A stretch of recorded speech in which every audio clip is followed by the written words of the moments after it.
Karjat superfast, वेगवान शहराचं वेगवान न्यूज चॅनल। कर्जत तालुक्यात टोरेंट पॉवरचा 3000 मेगावॅटचा प्रकल्प प्रस्तावित आहे। या प्रकल्पामुळे मोठ्या प्रमाणात जंगलतोड होऊन निसर्गाचा ऱ्हास होणार असं म्हणत अनेक जणांनी त्याला विरोध सुरू केलाय। पण प्रत्यक्षात टोरेंट पॉवरनं दिलेल्या अहवालानुसार या प्रकल्पामुळे जेवढी वृक्षतोड होणार आहे त्याच्या कित्येक पटीनं वृक्ष लागवड करत हरित पट्टा विकसित केला जाणार आहे। टोरेंट पॉवर कंपनी तालुक्यात आली, मग त्याचा आम्हाला काय फायदा असं म्हणत आता फायद्यासाठी अनेक जण मैदानात उतरलेत।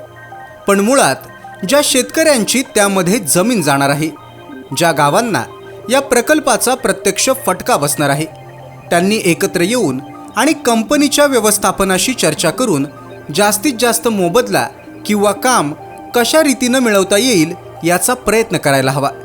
स्थानिक पातळीवर विकास करणार आणि त्या माध्यमातून स्थानिकांना रोजगार मिळणार असं आश्वासन सुद्धा टोरेंट कंपनीने दिले आणि प्रत्यक्षात काम सुद्धा सुरू केले।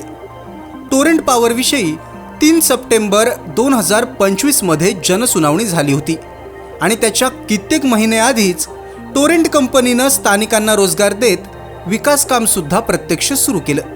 जेव्हा टोरेंट पॉवर सारख्या मोठ्या कंपन्या एखाद्या तालुक्यात येतात तेव्हा सामाजिक बांधिलकी जपत कॉर्पोरेट सोशल रिस्पॉन्सिबिलिटी म्हणजेच CSR फंडच्या मदतीनं आसपासच्या भागात अनेक कामं केली जातात। शिक्षण, आरोग्य, महिला सक्षमीकरण यासारखे कार्यक्रम कंपनीकडून राबवले जातात। आता या CSR फंडचं जिवंत उदाहरण म्हणजे खालापूर आणि खोपोली परिसरात असणाऱ्या MIDC मधल्या कंपन्या।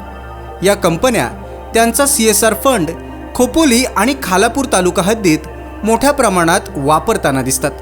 टोरेंट पॉवरच्या माध्यमातून CSR फंडिंगमधून जिल्हा परिषद शाळांना मोठी मदत करण्यात आली आहे। पाली कातकरवाडी इथल्या जिल्हा परिषदेच्या प्राथमिक शाळेला बोरवेल तसंच 3 किलोवॅट क्षमतेची सोलार सिस्टीम बसवून देण्यात आली आहे। मोहमाळवाडी इथल्या प्राथमिक शाळेत संपूर्ण शाळेला रंगकाम, शौचालय दुरुस्ती, बोरवेल, शाळेभोवती compound, digital board, sound system देण्यात आली आहे। आरोग्य शिबिराचं आयोजन सुद्धा आदिवासी वाड्यांमध्ये टोरेंट पॉवरच्या माध्यमातून करण्यात आले।